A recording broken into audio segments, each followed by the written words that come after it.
আসসালামু আলাইকুম সুপ্রিয় নবম দশম শ্রেণীর শিক্ষার্থীবৃন্দ, আশা করি তোমরা ভালো আছো।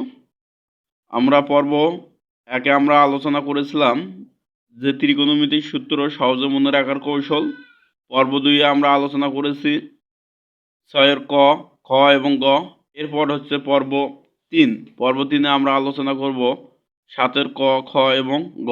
ভিডিওটি শুরু থেকে শেষ পর্যন্ত দেখার আহ্বান রইল। আমাদের এখানে বলা আছে 7-এর ক সাইন এ ডিভাইডেড কসেক এ। আমাদের 7-এর ক বলা আছে সাইন এ ডিভাইডেড কসেক এ প্লাস কস এ ডিভাইডেড সেক এ ইকুয়াল 1। অর্থাৎ এই অঙ্কটা আমাদের সমাধান করিয়া 1 প্রমাণ করার লাগবে। তার মানে এটা বাম পক্ষ, এটা ডান পক্ষ। তাহলে বাম পক্ষ তুলে নিলাম। এখন আমরা পর্ব আমরা এখানে আমাদের সাইনে ওই রকমই থাকলো, এই ভাগ থাকলো। কসেক এ আমরা সমান জেনে এসেছি পর্ব 1-এ। কসেক এ সমান লেখা যায় 1 ডিভাইডেড সাইন এ। 1 ডিভাইডেড কি সাইন এ। এই প্লাস কস উপরের কস ওই রকম রাখলাম। এই ভাগ থাকলো। সেকে সমান আমরা পর্ব 1-এ সূত্রে আলোচনা করেছিলাম। সেকে সমান হচ্ছে 1 ডিভাইডেড কসে। 1 ডিভাইডেড কি কসে। এরপর আমরা কি করব দেখো, এরপর আমরা এটা আমাদের একটা অংশ হয়ে গেল। তেমনিভাবে এখানে নিয়ম হচ্ছে অঙ্কের ক্ষেত্রে যদি একাধিক ভাগ থাকে তাহলে প্রথম অংশটা ঠিক থাকে। তাহলে মানে এখানে আমাদের প্রথম অংশ কি আছে সাইনে, তার মানে আমাদের এখানে সাইনে ঠিক থাকবে। তাহলে সাইন এ। এরপরে আমাদের দেখো, এরপর আমাদের এই ভাগটা আমাদের নিয়ম অনুসারে গুণন হয়ে যাবে। এই ভাগটা যেই গুণন হয়ে যাবে তখন এই পরের অংশটা উল্টে যাবে। নিচে আছে কি সাইনে, তাহলে সাইনে উপরে যাবে, তাহলে সাইন এ। এরপরে এই ভাগ দিলাম। এরপর উপরে আছে কি, উপরে আছে 1, 1টা নিচে যাবে, তাহলে 1। এরপরে এই প্লাস আমাদের থাকলো। এরপর তেমনিভাবে সেম নিয়ম, এই যে একাধিক ভাগ থাকলে তাহলে প্রথম অংশ কি কসেক এ, আর দ্বিতীয় অংশ 1 ডিভাইডেড কস এ। প্রথম অংশ আমাদের হচ্ছে কস এ, আর দ্বিতীয় অংশ হচ্ছে 1 ডিভাইডেড কস এ। প্রথম অংশটা আমাদের ঠিক থাকবে। তাহলে প্রথম অংশ কি আছে, প্রথম অংশ আছে কস এ। এই ভাগটা আমাদের গুণন হয়ে গেল, আর এই পরের অংশটা উল্টে যাবে। আমাদের নিচের কস এটা আমরা উপরে লিখবো এখন। তাহলে কস এ, এই ভাগ থাকলো, আর উপরের 1টা নিচে লিখবো। কারণ এই ভাগটার কারণে আমাদের যখন গুণন হয়ে যাবে তখন আমাদের নিচের অংশটা উল্টে লিখতে হবে। এরপরে আমরা দেখি এই নিচের 1-এর কোনো দাম নাই। তাহলে আমাদের হচ্ছে সাইন এ আর সাইনে যদি আমরা গুণন করি তাহলে সাইন স্কোয়ার এ। এই প্লাস কস আর কস যদি আমরা গুণন করি তাহলে কস স্কোয়ার এ। এরপর আমরা একটা সূত্র জেনেছিলাম সাইন স্কোয়ার এ প্লাস কস স্কোয়ার এ। তাহলে sign square A plus cos square A equal হচ্ছে 1। সূত্রটা আমাদের এটা ছিল যে sign square A plus cos square A equal 1। তাহলে সাইন স্কোয়ার এ প্লাস কস স্কোয়ার এ সমান 1। তাহলে আমাদের লিখতে হবে এল H S equal R H S proof.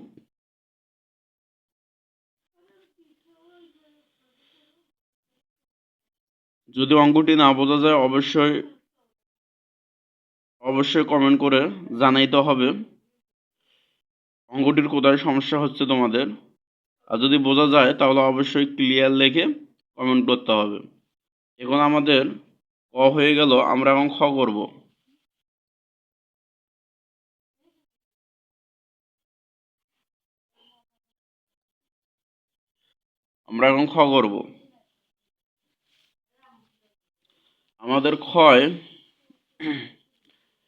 আমাদের ক্ষয় বলা আছে sec a divided cos a minus tan a divided cot a equal 1। তার মানে আমরা বাম পক্ষটা তুলে নিলাম, আমরা ডান পক্ষ 1 প্রমাণ করব।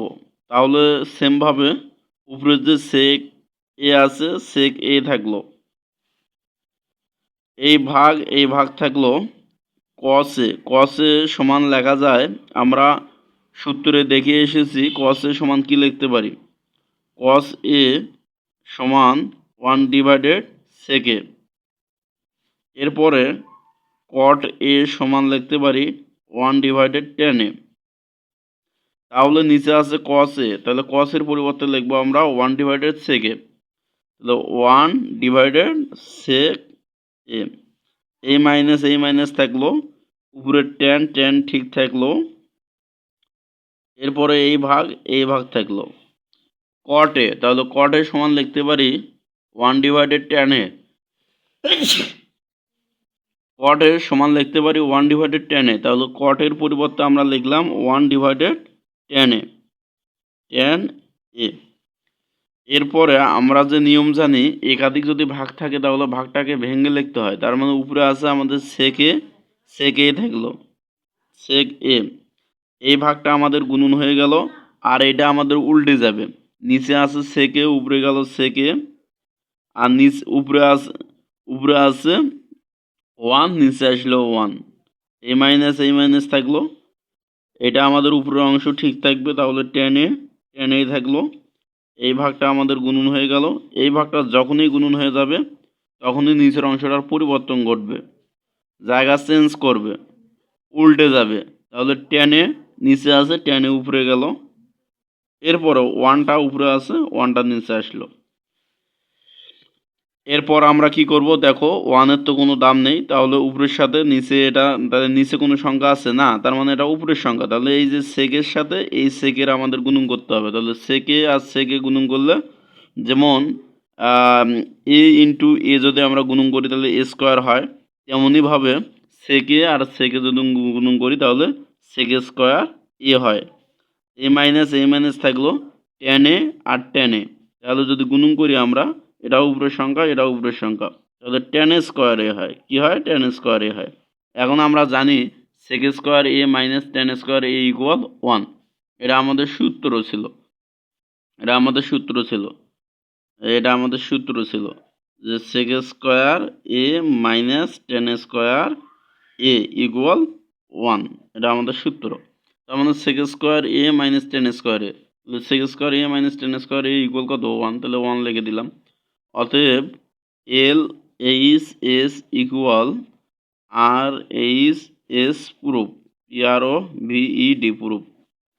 ওমর ম্যাথ টিউটোরিয়াল চ্যানেল যদি নতুন হয়ে থাকো অবশ্যই চ্যানেলটি সাবস্ক্রাইব করে দাও এবং ভিডিওটি শেয়ার করে তোমার বন্ধু বান্ধবদেরকে দেখার সুযোগ করে দাও। আর ভিডিওটি অবশ্যই যদি ভালো লেগে থাকে অবশ্যই ভিডিওটি লাইক দিয়ে পাশে থাকো। এরপর আমরা 7 গ সমাধান করব, 7 গ আমরা সমাধান করব। 7 গ আমাদের অঙ্কটা এটাই ছিল, 7 গ 1/1 plus sign square A plus 1/1 plus cosec square A equal 1। তাহলে আমরা এই আমাদের বাম পক্ষটা তুললাম, 1 তুলে নিলাম, এরপর আমরা সমাধান করব। দেখো এই অঙ্কটা সমাধান করার ক্ষেত্রে তোমাদের অবশ্যই একটা জিনিস মাথায় রাখতে হবে, তুমি যদি এই সাইন স্কোয়ারটা ভাঙাও তাহলে কসেক স্কোয়ার এক ভাঙান যাবে না, আর তুমি যদি কসেক স্কোয়ার এক যদি ভাঙাও তাহলে সাইন স্কোয়ার ভাঙান যাবে না, তুমি যদি এটাক ভাঙাও তাহলে এটাক ভাঙান যাবে না, আর এটাক যদি ভাঙাও তাহলে এটাক ভাঙানো যাবে না। আমরা অঙ্ক করি, অঙ্ক করলে পরিষ্কার আমরা ধারণা লাভ করতে পারবো। তাহলে 1 থাকলো, এই 1 থাকলো, প্লাস থাকলো, সাইন স্কোয়ার এক আমরা ভাঙাতে পারি বা কসেক স্কোয়ার একও আমরা ভাঙাতে পারি, তাহলে আমি হচ্ছে কসেক স্কোয়ার এক ভাঙাবো, তোমরা যে কোনো একটা ভেঙে নিলেই অঙ্কটি হয়ে যাবে। কোনো দুটা যদি ভেঙে নাও তাহলে এই ক্ষেত্রে অঙ্কটি হবে না, হয় এটাকে ভাঙাতে হবে নাহলে এটাকে ভাঙাতে হবে।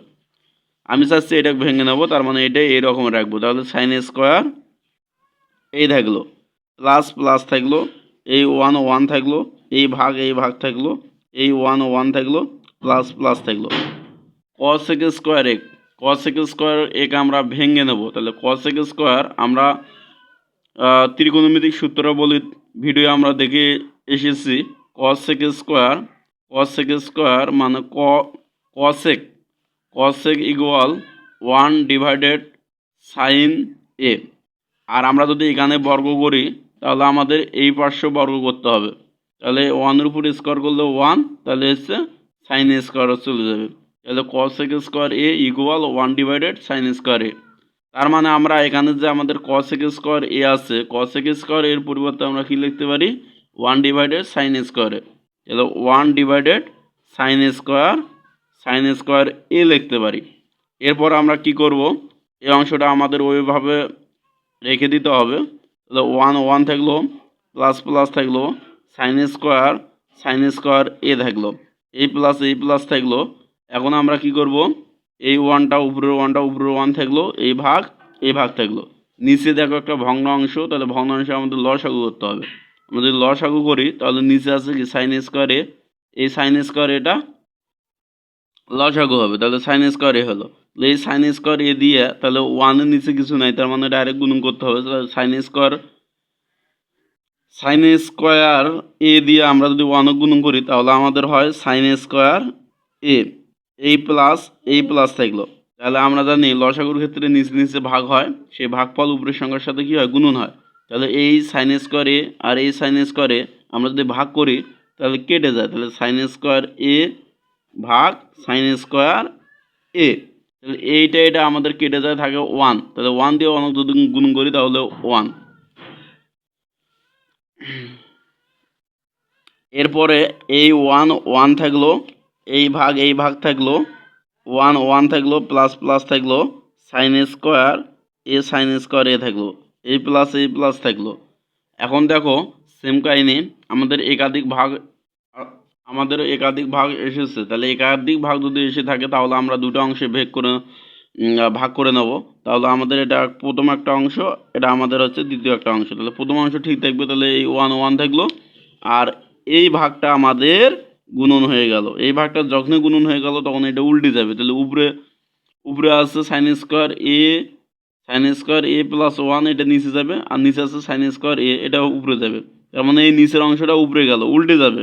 তাহলে মানে সাইন স্কোয়ার এ, আর এই ভাগ থাকলো, আর উপরের অংশটা নিচে লিখবো। তাহলে আমরা একটু সিরিয়ালভাবে লিখবো, কারণ এখানে আমাদের ওয়ান আছে, এই জন্য এই ওয়ানটা আগে লিখবো। তাহলে ওয়ান প্লাস সাইন স্কোয়ার এ, কারণ আমাদের চিহ্নর কোনো পরিবর্তন হয়েছে, কোনো চিহ্নের পরিবর্তন হয়নি। এই ওয়ানের সামনে প্লাস, তাহলে এই ওয়ানের সামনে প্লাস আছে, তাহলে সাইন স্কোয়ারের সামনে কিছু নেই মানে প্লাস, এখানে সাইন স্কোয়ারের সামনে কিছু নেই মানে প্লাস। শুধুমাত্র আমরা সিরিয়াল করে লিখলাম, সাজিয়ে লিখলাম একটু। এরপরে দেখো, এরপরে এই ওয়ান থাকলো, এই ভাগ থাকলো। এরপরে দেখো এই যে ওয়ান প্লাস সাইন স্কোয়ার, তাহলে ওয়ান প্লাস সাইন স্কোয়ার এ থাকলো। এই ওয়ানের তো কোনো দাম নাই, এই ওয়ানের সাথে যদি সাইন স্কোয়ারের গুণন করি তাহলে সাইন স্কোয়ার হয়। তাহলে এই প্লাস থাকলো, উপরে থাকলো কি সাইন স্কোয়ার এ ডিভাইডেড, নিচে থাকলো ওয়ান প্লাস সাইন স্কোয়ার এ। এরপর আমাদের কি করতে হবে, এরপর আমাদের লসাগু করতে হবে। লসাগু হবে কি ওয়ান প্লাস সাইন স্কোয়ারে, তাহলে একটা হবে ওয়ান প্লাস সাইন স্কোয়ার এ। এখন লসাগুর নিয়মটা হচ্ছে নিচে নিচে ভাগ, সেই ভাগফল উপরের সাথে গুণন। তাহলে এই ওয়ান প্লাস সাইন স্কোয়ার যদি ভাগ করি তাহলে কেটে যায়, থাকে ওয়ান দিয়ে ওয়ানে গুণন করলে ওয়ান, এই প্লাস এই sine square one plus sign স্কোয়ারে, এই ওয়ান প্লাস সাইন স্কোয়ারকে এইটা আর এইটা যদি আমরা ভাগ করি তাহলে ওয়ান হয়। সেই ওয়ান ভাগফলের সাথে উপরের সাইন স্কোয়ারের সাথে আমরা গুণন করলাম, তাহলে সাইন স্কোয়ার এ, তাহলে আমাদের সাইন স্কোয়ার এ হয়। এখন দেখো ওয়ান প্লাস সাইন স্কোয়ার এ কেটে যায়, তাহলে ওয়ান। আমাদের এটাই প্রমাণ করতে বলছিল। অতএব L H S equal R H S proof, PROVED proof. আবারও বলতেছি, যদি ওমর ম্যাথ টিউটোরিয়াল ইউটিউব চ্যানেলে যদি নতুন হয়ে থাকো অবশ্যই চ্যানেলটি সাবস্ক্রাইব করে পাশে থাকো, এবং ভিডিওটি তোমার বন্ধুবান্ধবদের কাছে শেয়ার করে দিয়ে তাদেরকে দেখার সুযোগ করে দাও। আজকের ভিডিওটি এই পর্যন্তই, আবারও দেখা হবে পরবর্তী ভিডিওয়ে। আসসালামু আলাইকুম।